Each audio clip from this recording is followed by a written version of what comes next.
Rajkot airport પર આંતરરાષ્ટ્રીય flight શરૂ કરવાની માંગ ઉઠી છે। ચેમ્બર ઓફ કોમર્સે કેન્દ્રીય ગૃહ મંત્રાલયને પત્ર લખ્યો છે। ઇમિગ્રેશન મંજૂરી આપવા ચેમ્બરે તાત્કાલિક માંગ કરી છે। 9 મહિના અને 3 મહિના પહેલા કેન્દ્ર સરકારે સર્વે કર્યા। એરલાઇન્સ કંપનીઓએ દુબઈ અને બેંગકોક ફ્લાઇટની તૈયારી દર્શાવી। ગૃહ વિભાગની મંજૂરી ન મળતા ફ્લાઇટ શરૂ થવામાં પણ અડચણ થઈ રહી છે। રાજકોટ ઇન્ટરનેશનલ એરપોર્ટને આંતરરાષ્ટ્રીય ઉડાનોની માંગ છે, ત્યારે ચેમ્બર ઓફ કોમર્સે કેન્દ્ર સરકાર પાસે તાત્કાલિક મંજૂરી માંગી છે।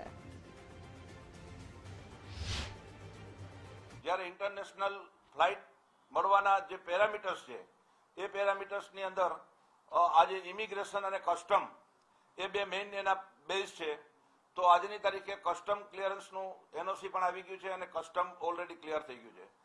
વાત રહી બાકીની જે પ્રોસિજરની વાત છે, ઇમિગ્રેશનની જ્યાં સુધી વાત છે, ત્યારે ઇમિગ્રેશનની પરમિશન ભારતના નાણાં મંત્રાલયમાંથી ગૃહ મંત્રાલયમાંથી થતી હોય ત્યાં પણ અમે વારંવાર રજૂઆત કરી છે। ગુજરાત રાજ્યના ગૃહ મંત્રીમાં પણ રજૂઆત કરી છે અને એવિએશન મિનિસ્ટરમાં પણ રજૂઆત કરેલી છે।